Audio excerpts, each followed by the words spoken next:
குடந்தை வேமுருகன் gems and jewellers. நவரத்தினம், ருத்ராட்சம், ராசிக்கல் மோதிரம் மற்றும் பூஜைக்கு தேவையான அனைத்து பொருட்களும் செய்து தரப்படும். போன் 9962326838.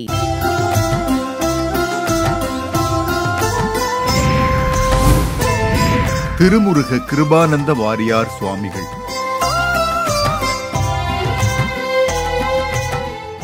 உலகம் தோன்றிய நாள் முதல் இன்று வரை கால மாற்றத்திற்கு ஏற்றாற்போல பல மகான்கள் பூமியில் அவதரித்துள்ளனர்.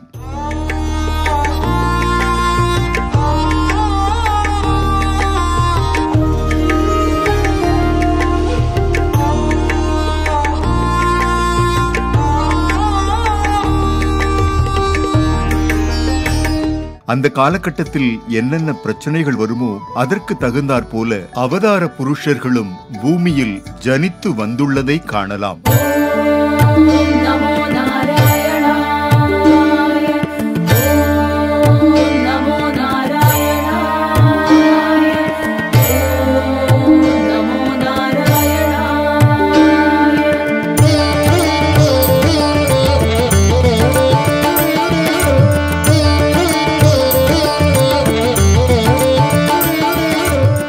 எத்தனையோ அரிய ஞானத்தையும் கல்வி அறிவையும் கொண்ட நாடு நம் பாரத நாடு.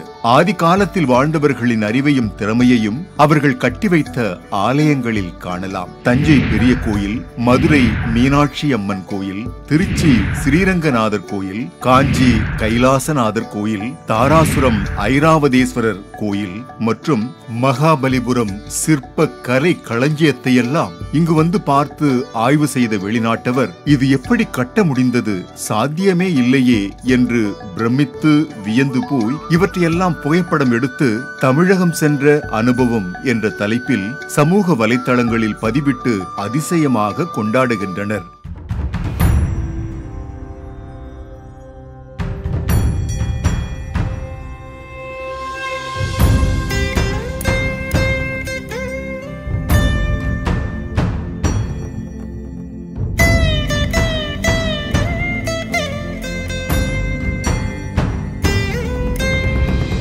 இப்படி எத்தனையோ அரிய ஞானத்தையெல்லாம் அன்று பாரதத்தில் கல்வியாக குருகுலத்தில் கற்பித்தனர் என்றால் ஆச்சரியமாக இருக்கிறதல்லவா?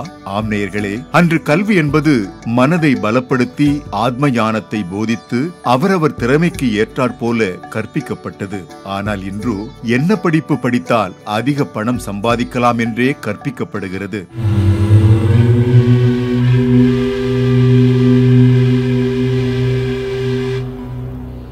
அன்று குருகுலத்தில் ஒழுக்கம், அன்பு, கருணை, பொறுமை, தைரியம், சகிப்புத்தன்மை, நேர்மை போன்ற பண்புகளை புராண கதைகள் மூலம் விளக்கி சொல்லிக் கொடுத்தார்கள். அப்படிப்பட்ட குருகுல கல்வி எப்படி இல்லாமல் போனது தெரியுமா? கொள்ளையடிக்க வந்த வெள்ளையர்கள் நிரந்தரமாக பாரதத்தை அடிமையாக வைக்க நினைத்து திட்டமிட்டு 1858ஆம் ஆண்டில் சட்டம் ஒன்றை இயற்றி அதன் மூலம் துரதிருஷ்டவசமாக குருகுல கல்வி அழிக்கப்பட்டு பின்னர் இன்றைய ஆங்கில கல்வி முறை அறிமுகப்படுத்தப்பட்டது. குருகுலம் இல்லாமல் போன பின்பும் கூட நமது சாஸ்திர சம்பிரதாயங்கள் பின்னிருக்கும் சூட்சுமங்களை அடுத்த தலைமுறையினர் அறியாமல் போய்விடக் கூடாதே என்று புராண கதைகளையும் மற்றும் இதிகாச அதிசயங்களையும் மற்றும் முன்னோரின் மெய்ஞானத்தையும் பிற்காலத்தில் பாட்டி கதைகளாக வீட்டில் இருந்த வயதான பெரியவர்கள் மூலம் குழந்தைகளுக்கு சொல்லிக் கொடுக்கப்பட்டது. இதனால் நல்லது கெட்டது அறிந்து அடுத்த சந்ததி ஒழுக்கத்துடனும் தெய்வ பக்தியுடனும் வளர்ந்தனர்.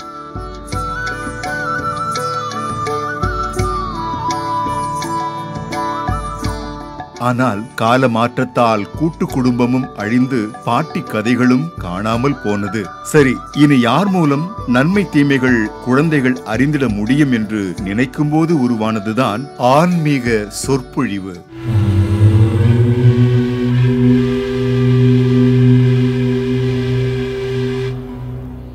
மனித மனமானது 1 மணி நேரம் எதையாவது தொடர்ந்து கேட்டாலோ அல்லது தொடர்ந்து பார்த்தாலோ அது சித்தம் என்ற சப்கான்ஷியஸ், அதாவது ஆழ்மனதில் பதியுமாம். எது ஆழ்மனதில் பதிகிறதோ அதையே மேல் மனமான கான்ஷியஸ், அதாவது மனம் செயலாக நம்புமாம். நல்லதை பார், நல்லதை கேள், நல்லவர்களோடு பழகு. குறிப்பாக தூங்கும் முன்னும் காலையில் விழித்ததும் கடவுள் நாமத்தை சொல்லச் சொன்ன காரணமும் இதுதானாம்.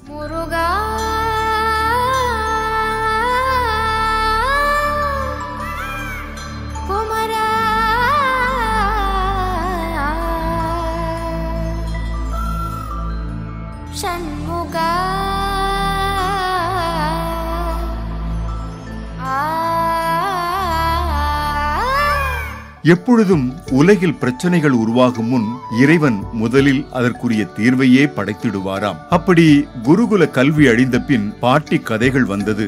அதுவும் போன பின் மக்கள் அனைவரும் நீதி நெறிகளையும் சாஸ்திர ஞானத்தையும் தெய்வ பக்தியையும் பெற்றிட 19ஆம் நூற்றாண்டில் வந்ததுதான் ஆன்மீக சொற்பொழிவாகும். அதிலும் அன்றைய காலத்தில் தமிழகத்தில் நாத்திகம் மலிந்திருந்த போது நாத்திகத்தின் அர்த்தமற்ற கேள்விகளுக்கு எல்லாம் தனது வார்த்தை ஜாலத்தால் ஆன்ம ஞானத்தால் சாட்டையால் அடித்தது போல பளார் பளார் என பதில் கூறினார் ஒருவர். அதுவும் யார் மனமும் புண்படாமல், அதே சமயம் பல்சுவை கதைகள் மூலம் குழந்தைகள் முதல் பெரியவர்கள் வரை ரசிக்கும் விதமாக மனதில் நல்ல கருத்துகளையும் ஆன்மீக ஞானத்தையும் ஆழமாக விதைத்தார். வாழ்நாளெல்லாம் முருகா முருகா என்று தமிழ் கடவுள் முருகனின் திருவிளையாடல்களை கூறி குருகுல கல்வியை புராண வரலாற்று கதைகள் மூலம் ஆத்திகத்தை தமிழகத்தில் மீண்டும் தழைக்கச் செய்தார் அவர். ஆம் நேயர்களே, அவர் முருகனின் அருள் பெற்ற திருமுருக கிருபானந்த வாரியார் சுவாமிகள்.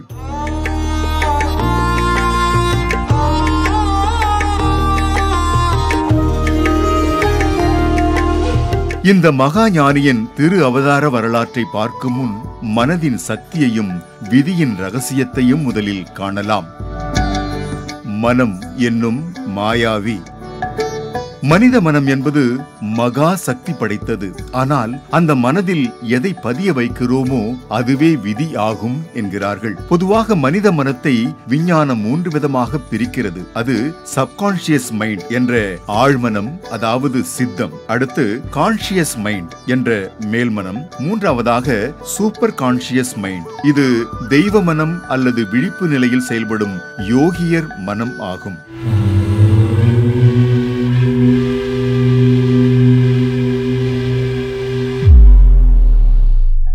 ஆனால் சித்தர்கள் மனித மனதை 4 விதமாக பிரிக்கின்றனர். சித்தம், மனம், புத்தி, அகங்காரம் என்கின்றனர். பொதுவாக தினமும் காலையில் எழுந்தது முதல் தூங்கும் வரை மனித மனமானது செயல்பட காரணமாக இருப்பது சித்தம். அந்த சித்தத்தில் எதை போடுகிறோமோ அதுவே விதியாக செயல்படுமாம். இன்னும் தெளிவாக சொல்ல போனால் மனிதர்களின் பெர்செப்ஷன் தான் விதி என்கிறார்கள் சித்தர்கள். அதாவது மழையில் நனைந்தால் சளி பிடிக்கும், வெயிலில் சென்றால் சன் ஸ்ட்ரோக் வரும், வெளியில் சாப்பிட்டால் வயிற்று வலி வரும். இப்படி தினமும் எதையெல்லாம் பார்க்கிறோமோ, எதையெல்லாம் கேட்கிறோமோ அதையெல்லாம் பெர்செப்ஷன்ஸாக சப்கான்ஷியஸ் மைண்ட் என சொல்லப்படும் சித்தத்தில் பதிய வைக்கிறோமோ அது விதியாகும் என்கிறார்கள் சித்தர்கள். இதனால்தான் முன்னோர்கள் இறைவனை பற்றிய விஷயங்களையும் புராணங்களில் வரும் கதாபாத்திரங்கள் மூலம் கர்மாவின் ரகசியத்தையும் போதித்தனராம். மேலும் ஒரு குழந்தைக்கு 7 வயதுக்குள் பெற்றவர்கள் கடவுளை பற்றி சொல்லிக் கொடுக்காவிட்டால் அந்த குழந்தை 7 வயதுக்கு பின் நடப்பதையெல்லாம் நம்புமாம்.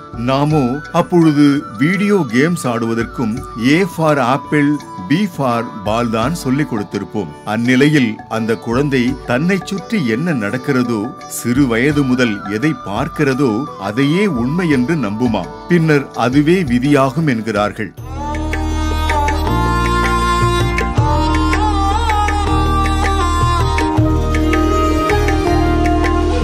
அதாவது கோயிலுக்கு போனால் கடவுள் காப்பாற்றுவார் என்ற எண்ணம் பெற்றோர்கள் குழந்தைகளுக்கு சொல்லிக் கொடுத்து வளர்க்காவிட்டால் அந்த குழந்தை வளர்ந்த பின் ஏன் முன்னோர்கள் கோயிலுக்கு போகச் சொன்னார்கள் என்பது தெரியாததால், அதன் பின் இருக்கும் விஞ்ஞானம் புரியாததால் பிற்காலத்தில் திருமணம் நடக்க தாமதமாகும் போது அல்லது குழந்தை பாக்கியம் கிடைக்காத நிலையில் ஏதோ கடமைக்காக கோயிலுக்கு சென்று விளக்கேற்றினாலும் கூட பலன் கிடைக்காதாம். அப்பொழுது அந்நிலையில் சாமியெல்லாம் சும்மா என்று சொல்லும் நிலை வருமாம். அதனால் ஆனால் கடவுள் பக்தி சிறு வயது முதலே சித்தத்தில் பெற்றவர்கள் பதிய வைக்க வேண்டுமா? ஒருவேளை தெய்வ நம்பிக்கையை குழந்தைக்கு சொல்லிக் கொடுத்து வளர்க்க தவறினால் இந்த பிரபஞ்சம் முழுவதும் நிறைந்து இருக்கும் தெய்வ சக்தியிடம் தொடர்பு கொண்டு பிரார்த்தனை வழிபாடு மூலம் தனக்கு தேவையானவற்றை கஷ்டமான சூழ்நிலை வரும்போது பெறுவது எப்படி என்பது தெரியாமல் பணம் சம்பாதித்து வீட்டில் பணம் இருக்கும், ஆனால் குடும்பத்தில் நிம்மதி இருக்காது என்கிறார்கள். இன்றைய காலத்தில் திருமணங்கள் விவாகரத்தில் முடிவதற்கும் முதியோர் இல்லங்கள் பெருகியதற்கும் தனி குடித்தனம் அதிகரித்ததற்கும் குருகுல கல்வியும் பாட்டி கதைகளும் காணாமல் போனதே காரணம் என்கிறார்கள். தெய்வ நம்பிக்கை வளர சத் சங்கம் அவசியம், அல்லது பக்தி கதைகளை குழந்தைகளுக்கு சிறு வயது முதல் சொல்லிக் கொடுக்க வேண்டுமா? அல்லது ஆன்மீக சொற்பொழிவுகளை கேட்கும் பழக்கத்தை கட்டாயம் ஏற்படுத்திட வேண்டுமாம்? அதிலும் வாரியாரின் ஆன்மீக சொற்பொழிவை கேட்டால் போதும், கடவுளை கல் என்பவன் கூட கோயில் கட்டி கும்பாபிஷேகம் செய்திடுவான். அப்படி ஒரு தெய்வீக குரல், அப்படி ஒரு ஆன்மீக ஞானம், அப்படி ஒரு தேஜஸ், அப்படி ஒரு கம்பீரம்.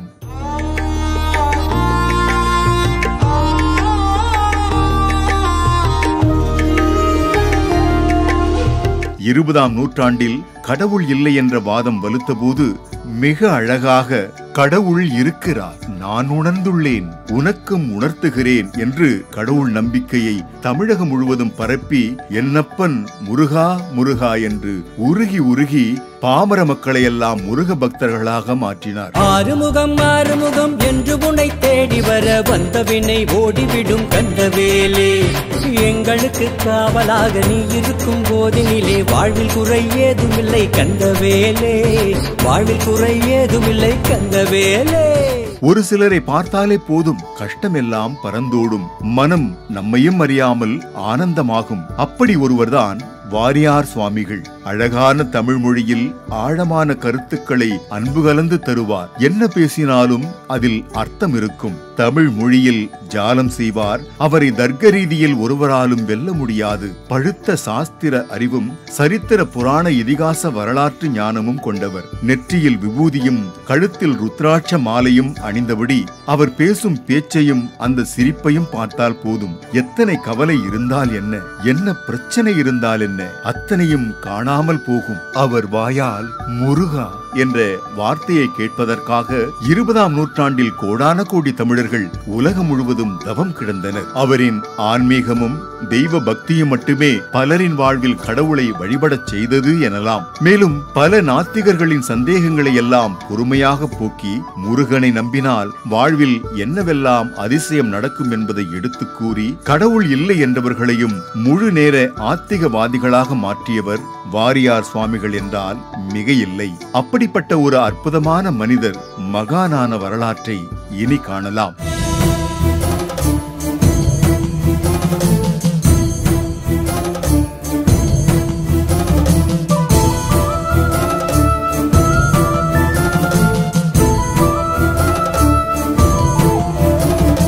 வாரியார் சுவாமிகளின் வாழ்க்கை வரலாறு. வேலூர் மாவட்டம் காட்பாடி காங்கேய நல்லூரில் 1906ஆம் வருடம் ஆகஸ்ட் மாதம் 25ஆம் தேதி வாரியார் சுவாமிகளின் அவதாரம் நிகழ்ந்தது.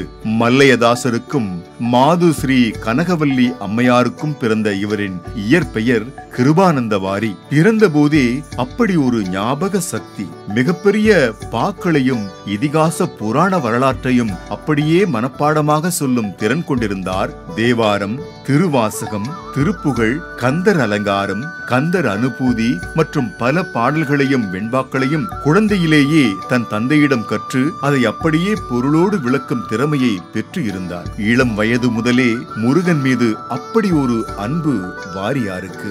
அவரிடம் இருந்த முருக பக்தி அவரை முருக உபாசகராக ஆக்கியது. அதன் பின் அவர் வாழ்வில் பல அதிசயங்கள் நடக்க தொடங்கியது. முருக பெருமான் தன் வாழ்வில் நிகழ்த்திய அதிசயங்களை எல்லாம் பிறரும் அனுபவித்து தமிழ் கடவுளை வணங்கிட வேண்டும் என்ற உயர்ந்த எண்ணத்தில் முருகனின் பெருமைகளை பரப்புவதையே தன் வாழ்க்கையாக்கி 19வது வயது முதல் உலகம் முழுவதும் ஆன்மீக சொற்பொழிவு ஆற்றத் தொடங்கினார் வாரியார் சுவாமிகள்.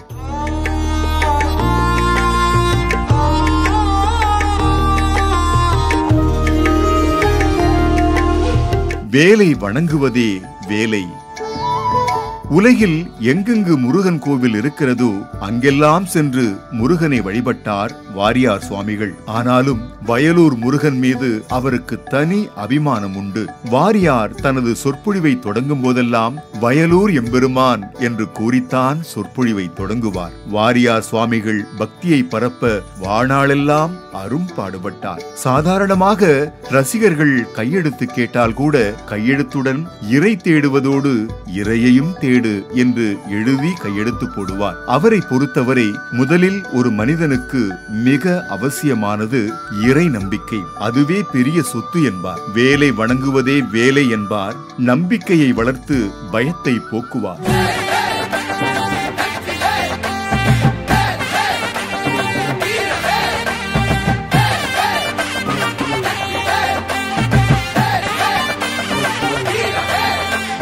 வாரியார் சுவாமிகள் ஆழ்ந்த ஞானமும் நல்ல ஞாபக சக்தியும் கொண்டவர். எப்பொழுதும் ஒரு கதை சொல்வார். அந்த கதை மூலம் பிரச்சனைகளுக்கு தீர்வை சொல்வார். ஏன் சாமி கும்பிட வேண்டும், சாமி கும்பிட்டால் என்னென்னலாம் வாழ்வில் மாற்றம் வரும் என்பதை கதை மூலமாக அழகாக சொல்வார். அது மட்டுமல்ல, உலகம் தோன்றிய நாள் முதல் யாரெல்லாம் முருகப்பெருமானை பற்றி புகழ்ந்து பாடினார்களோ அவர்கள் முருகப்பெருமானை வழிபட்ட பின் வாழ்க்கை எப்படி மாறியது என்பதையெல்லாம் தனது சொற்பொழிவில் ஆதாரமாக சுட்டிக்காட்டி சிந்திக்க செய்வார். இவரின் ஆன்மீக சொற்பொழிவை கேட்க எப்பொழுதும் பக்தர்கள் கூட்டம் அலை மோதும். மேலும் அவர் பேசும்போது எப்பொழுதும் பாமர மக்களுக்கு எளிதாக புரியும்படித்தான் பேசுவார். பெரிய பெரிய ஆன்மீக தத்துவங்களையும் கூட சாதாரண பேச்சு நடையில் அழகாக விளக்கிடுவார். எத்தனையோ பேர் இவரை மடக்க முயற்சி செய்த போதும் கூட குதர்க்கமாக கேள்வி கேட்டவருக்கே அவரது பாணியில் பதிலை வேலாக பாய்ச்சி வாயடைக்க செய்வதில் வல்லவர். அதனால் இவரை சொல்லின் செல்வர் என்பர்.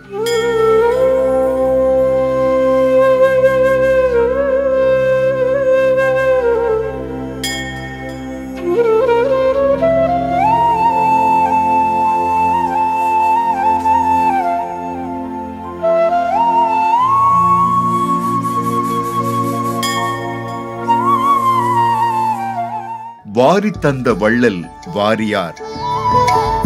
மகாபாரதத்தில் வாரி தந்த வள்ளல் கர்ணனை பற்றி கேள்விப்பட்டிருப்போம். ஆனால் இந்த நூற்றாண்டில் கர்ணனை போல் வாழ்ந்து கொடுத்து சிவந்த கரங்கள் ஒருவர் உண்டு என்றால் அது வாரியார் சுவாமிகள் தான். என்ன நினைத்து கிருபானந்த வாரி என்ற பெயரை வைத்தார்களோ தெரியாது. ஆனால் இவரை போல வாரி வாரி வழங்கிய வள்ளலை கலியுகத்தில் எங்குமே பார்க்க முடியாது. எத்தனையோ தர்ம காரியங்கள் இவர் செய்தார் என்பதே வெளி உலகிற்கு தெரியாதபடி வாரி வாரி வழங்கிய வள்ளல் வாரியார் சுவாமிகள். தன் வாழ்நாள் முழுவதும் தான் சம்பாதித்த செல்வம் அனைத்தையும் ஏழை எளிய மக்களுக்கு தான தர்மம் செய்தவர் வாரியார் சுவாமிகள். அது மட்டுமல்ல, தன் சொந்த செலவில் பல ஆலய திருப்பணிகளை செய்துள்ளார். அதில் மிக முக்கியமானது வடலூர் வள்ளலார் சத்திய ஞான சபை ஆகும். வள்ளலாரின் சத்திய ஞான சபை திருப்பணி முடிய இருந்த நேரத்தில் எதிர்பாராத விதமாக திடீரென பணப்பற்றாக்குறை ஏற்பட்டது. உடனே எங்கே இதனால் கும்பாபிஷேகம் தடைபட்டு விடுமோ என்று அஞ்சிய வாரியார் சுவாமிகள் சற்றும் யோசிக்காமல் உடனே தன் மனைவியின் தங்க நகைகளையெல்லாம் அக்காலத்திலேயே 3500 ரூபாய்க்கு அடமானம் வைத்து அந்த திருப்பணியை சிறப்பாக செய்து முடித்தார். மேலும் காங்கேயநல்லூர் முருகன் கோயில், சைதை காரணீஸ்வரர் கோயில், வள்ளிமலை முருகன் கோயில், காஞ்சிபுரம் ஏகாம்பரேஸ்வரர் கோயில்,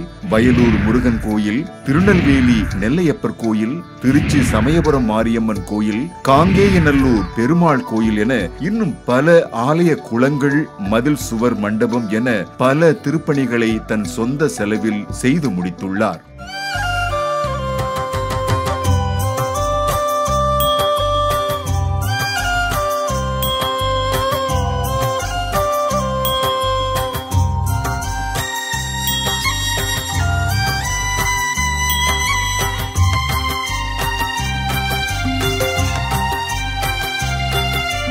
ஊரார் பிள்ளைகளை ஊட்டி வளர்த்த வாரியாரை கூட்டிச் சென்ற முருகன்.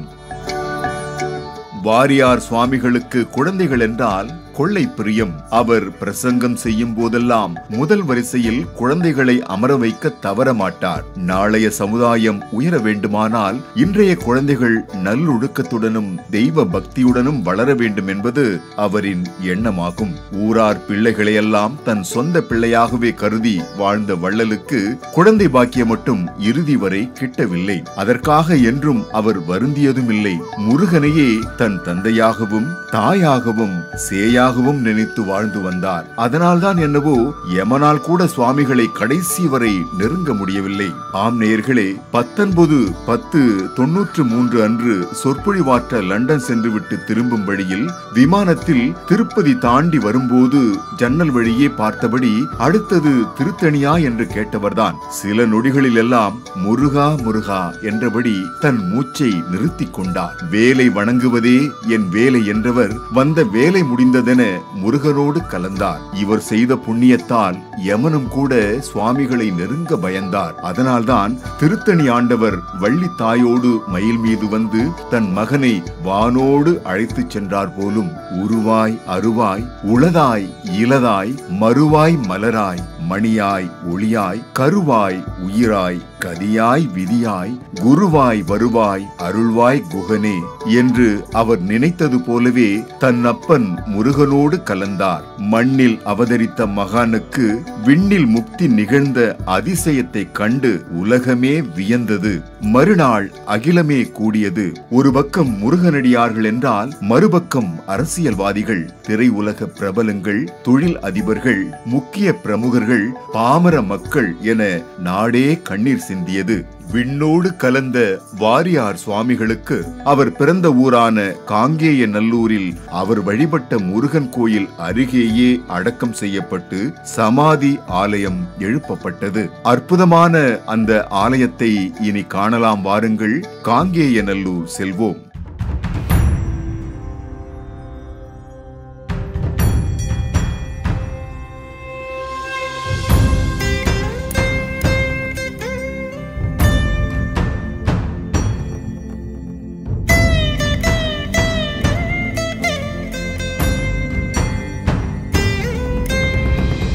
வாரியார் சுவாமிகள் சமாதி ஆலயம்.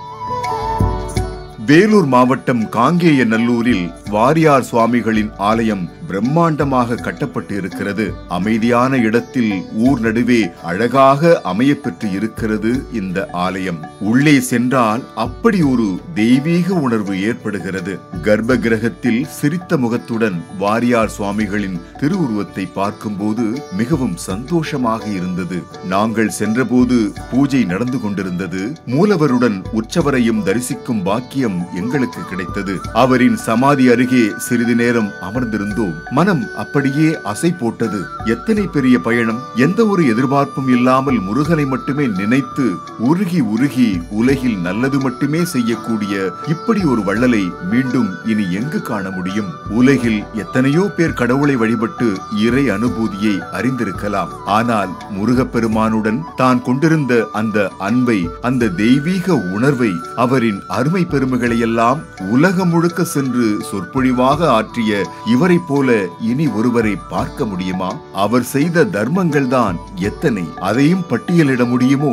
யாராவது இவரிடம் எங்கள் ஊர் கோயில் சிதிலமடைந்து இருக்கு சுவாமி என்றால் போதும், அதுக்கென்ன உங்க ஊர்ல ஒரு சொற்பொழிவுக்கு டேட் தரேன், அதுல வர்ற பணத்தை வச்சு கும்பாபிஷேகம் பண்ணிடலாம், குறைஞ்சா கவலைப்படாதீங்கோ, முருகன் அடியார்கிட்ட கேட்டு வாங்கி தரேன் என்று தன்னிடம் இல்லாத போதும் கூட அதை இருப்பவரிடம் இருந்து கேட்டு வாங்கி அவர் செய்த திருப்பணிகள் தான் எத்தனை எத்தனை! 63 நாயன்மார்களை கதையாகத்தான் கேள்விப்பட்டிருக்கிறோம். ஆனால் 64வது நாயன்மாரான வாரி தந்த வள்ளலை சமகாலத்தில் காணும் பாக்கியம் பெற்றவர்கள் அத்தனை பேரும் கொடுத்து வைத்தவர்கள்தான்.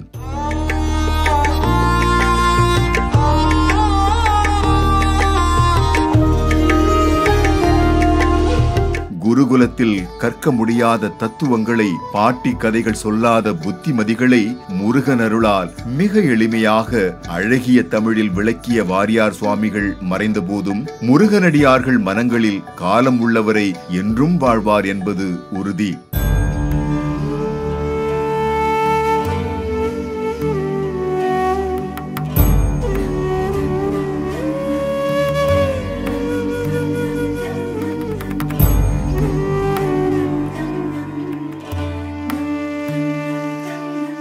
மாற்றம் தரும் மகான்கள் நிகழ்ச்சி மூலம் இந்த மாமனிதரின் தியாக பிறப்பை பலரும் அறிந்திருப்பார்கள் என்ற ஆத்ம திருப்தியுடன் அடுத்த மகானை தரிசிக்க எங்கள் பயணம் தயாரானது. தரிசனம் தொடரும்.